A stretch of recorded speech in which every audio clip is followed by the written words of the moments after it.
Hello everyone, welcome to class number 15 of software engineering. आज के class का हमारा डिस्कशन का टॉपिक है functional point analysis. What is functional point analysis, इसके बारे में आज की क्लास में हम डिस्कस करेंगे। तो चलिए शुरू करते हैं डिस्कशन और जानते हैं इस टॉपिक के बारे में। सो फंक्शनल पॉइंट एनालिसिस ये एक तरह का सॉफ्टवेयर मैट्रिक्स है।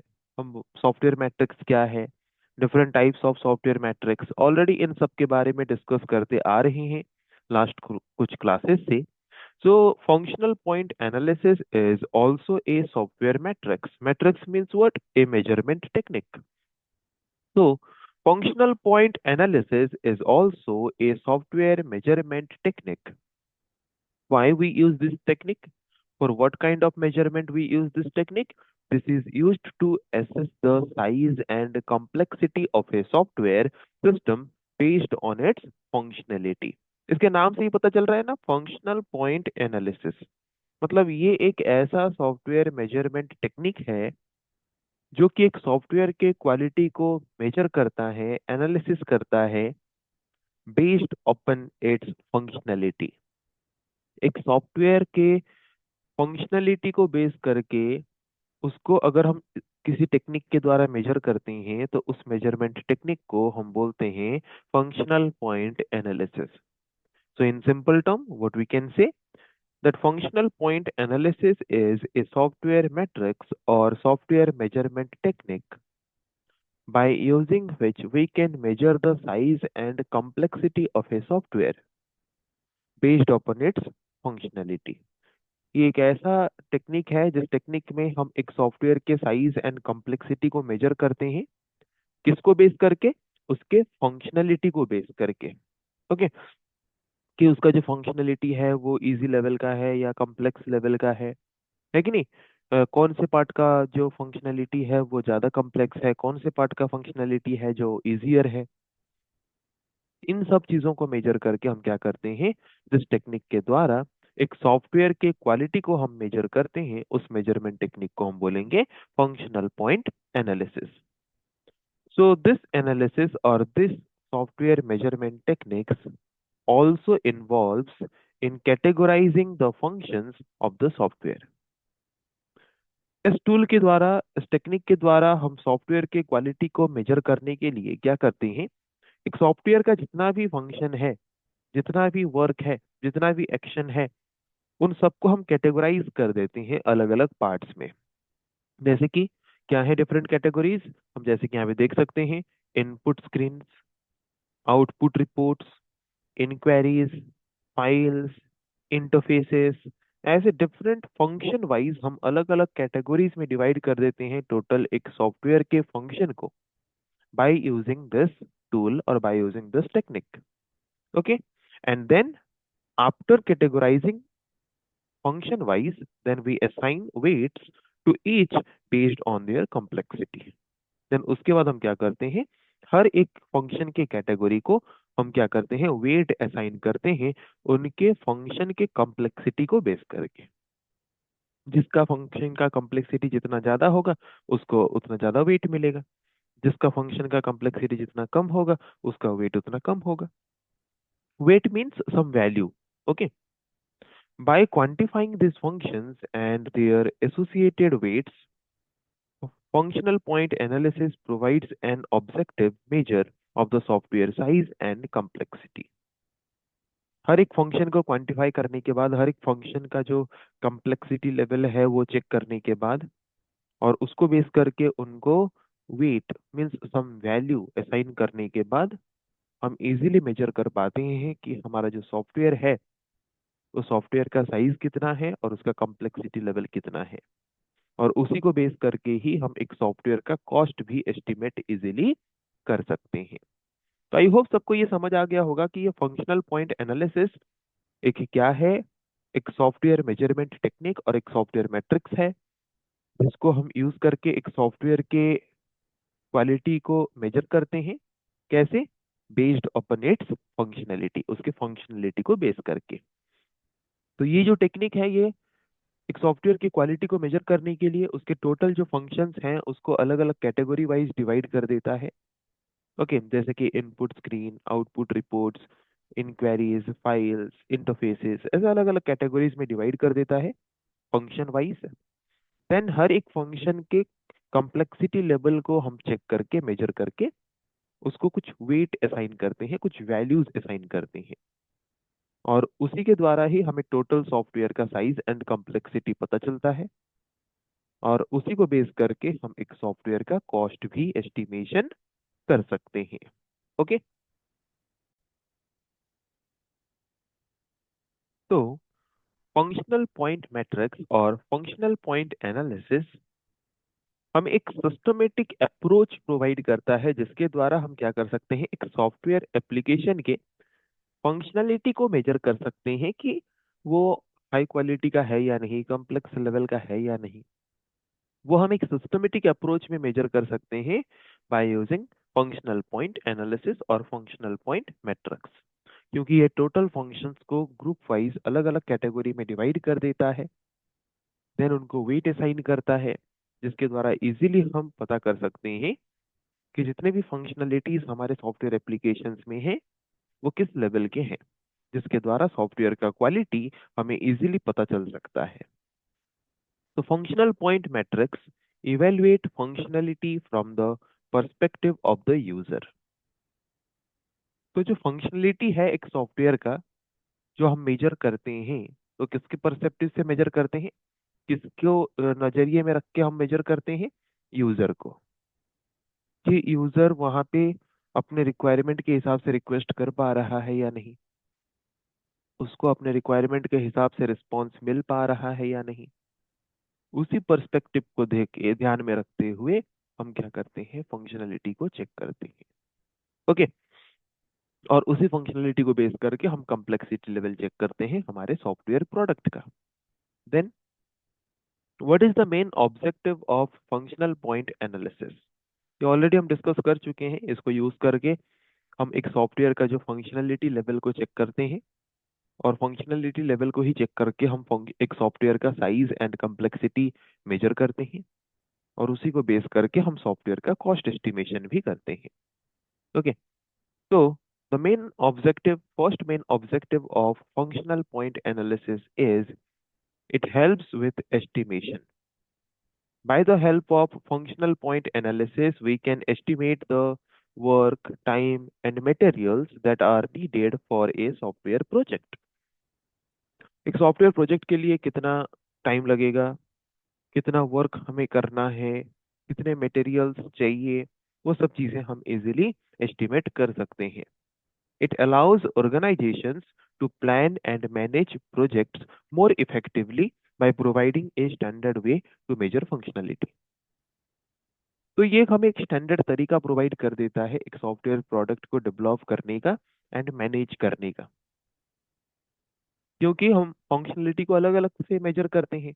तो हर एक फंक्शनलिटी में अगर किसी भी तरह का कमी रह जाता है, तो हम उसको डेवलप करके बेहतर कर सकते हैं। ये फैसिलिटी हमें प्रोवाइड करता है functional point analysis.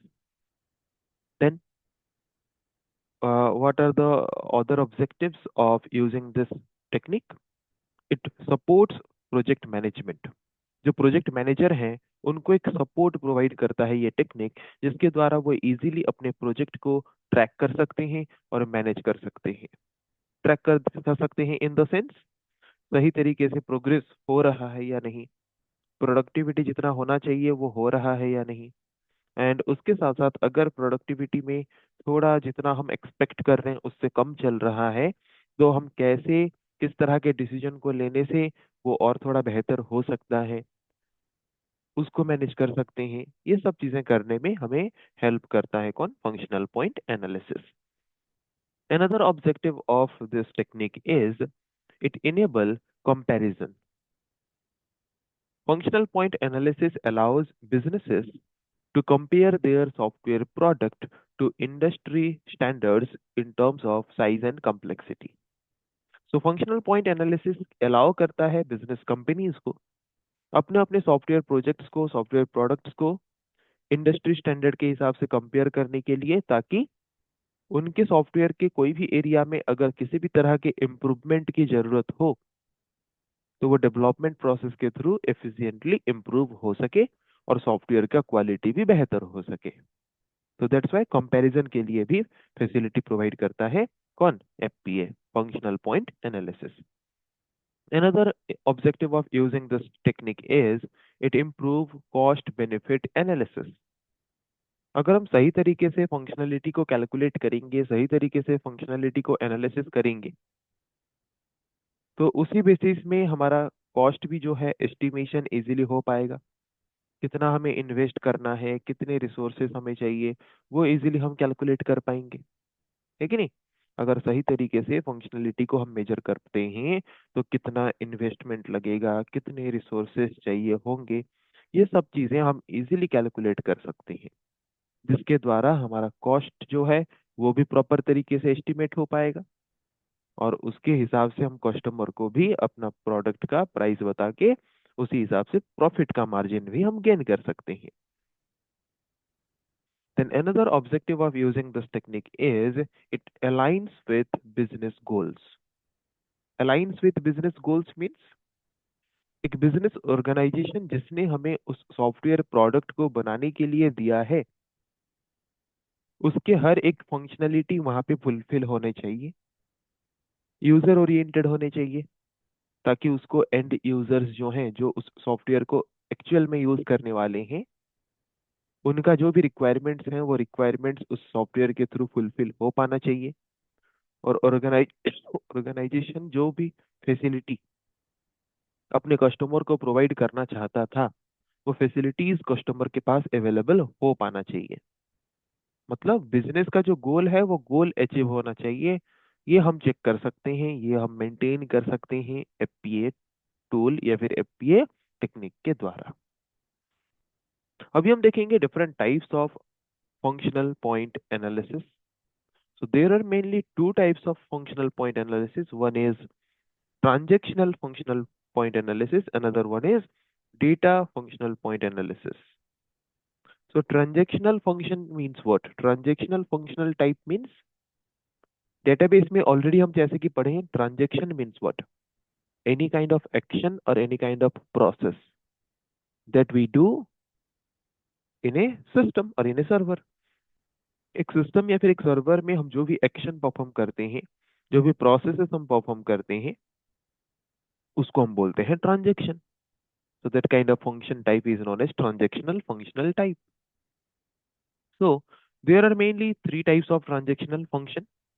One is external input, another one is external output, and another one is external inquiry। नाम से ही हमें पता चल जा रहा है external input, it's a kind of transaction where user provides some input to the computer system। Okay, so external inputs are input provided by the user, like entering data into a form or submitting information to the system।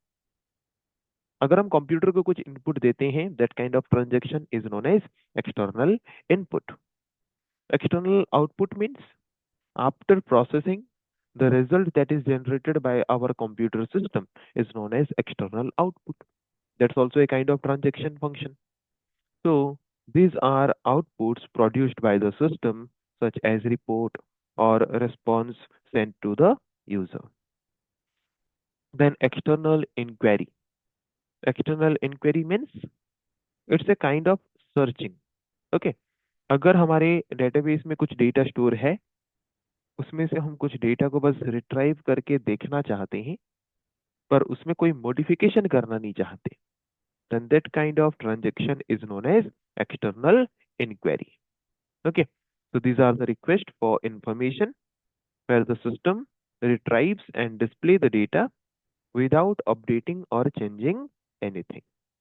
Okay, अगर हमें कोई data bus search करके retrieve करके देखना है, उसमें कोई भी मॉडिफिकेशन नहीं करनी है, तो उस तरह के ट्रांजेक्शन को हम बोलते हैं एक्सटर्नल इंक्वायरी।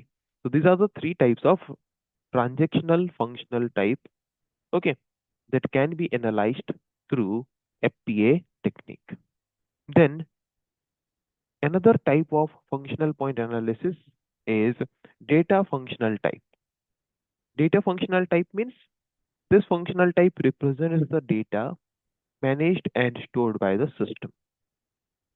ओके, तो यहाँ पे हम जो डेटा एनालिसिस कर रहे हैं, डेटा का फंक्शन एनालिसिस कर रहे हैं कि वो कैसे डेटा मैनेज एंड स्टोर हो रहा है हमारे सिस्टम में, उसको लेके ये एनालिसिस होता है। तो दो तरह के एनालिसिस हम यहाँ पे करते हैं, एक है इंटरनल लॉजिकल फाइल्स में डेटा स्टोर करते हैं, and another one is external interface files. तो internal logical files means what? जिस कंप्यूटर में हमने एप्लीकेशन बनाया है उसी कंप्यूटर में अगर हमारा डेटाबेस का डेटा स्टोर है, then that is known as internal logical files. So internal logical files are the files or databases within the system that store data maintained by the application. Application में हम जो भी data show कर रहे हैं वही data अगर उसी सिस्टम के डेटाबेस में स्टोर्ड है, then that is known as internal logical files. And external interface files means, नाम से ही पता चल रहा है, एक्सटर्नल इंटरफेस फाइल, ऐसे फाइल्स जो कि हमारे एप्लीकेशन के लिए चाहिए पर वो हमारे कंप्यूटर सिस्टम में नहीं है, वो कोई दूसरे एप्लीकेशन के डेटाबेस में है, वहां से हम डेटा को ला रहे हैं और हमारे एप्लीकेशन में यूज कर रहे हैं, means sharing database. Okay, that kind of file is known as external interface file. Okay, so these are the different types of functional types that we have to analyze by using functional point analysis technique. Okay, तो ये सब चीजें, ये जो functionality है, ये जो complexities हैं, ये सब हम चेक करते हैं, मेजर करते हैं फंक्शनल पॉइंट एनालिसिस में, और इन्हीं को लेके हम कैलकुलेट करते हैं कि हमारा जो सॉफ्टवेयर प्रोजेक्ट है या फिर सॉफ्टवेयर प्रोडक्ट है उसका साइज कितना है, कॉम्प्लेक्सिटी लेवल कितना है, और उसी को बेस करके हम उसका कॉस्ट भी एस्टिमेशन करते हैं। तो यहाँ पे एक डायग्राम के थ्रू हम देख सकते हैं जो हमने अभी थोड़ी देर पहले पढ़ा कि internal logical files and external interface files. तो ये कुछ अदर एप्लीकेशंस हैं जिसके डेटाबेसेस हैं, और ये शेयर्ड डेटाबेस है, इस डेटाबेस को हम इस एप्लीकेशन में भी यूज कर रहे हैं। Okay, that is known as external interface file. And एक सिस्टम है, एक एप्लीकेशन हमारा है, और उसी सिस्टम में हमारा डेटाबेस खुद का भी है, so that is known as internal logical files. Okay, so data can be stored into different form, either in the inside the system or in other application in the shared form. Okay, उसी तरह से transactions भी हमारे तीन तरह के हो सकते हैं, in external input, right, and external output and external inquiry. Okay, so these are the different types of function that we perform during the time of developing a software project, and these are being analyzed by FPA technique to measure the quality of a software product or to measure the cost of a software product. तो I hope आज की class में हमने जो discuss किया कि ये functional point analysis जो एक सॉफ्टवेयर मेजरमेंट टेक्निक है, उसको हम सॉफ्टवेयर की क्वालिटी को मेजर करने के लिए मेनली कौन सी चीज़ों पे फोकस करते हैं और कैसे मेजर करते हैं, और इस टूल को, इस टेक्निक को यूज करने का मेन ऑब्जेक्टिव क्या क्या था, और क्या है different type of functional types जिनको हम फंक्शनल पॉइंट एनालिसिस टेक्निक के द्वारा मेजर करते हैं। इन सब के बारे में आज की क्लास में हमने डिस्कस किया। आई होप सबको समझ आ गया होगा। नेक्स्ट क्लास में हम डिस्कस करेंगे ऐसे और भी कुछ टॉपिक के बारे में। आज के लिए इतना ही। Thank you.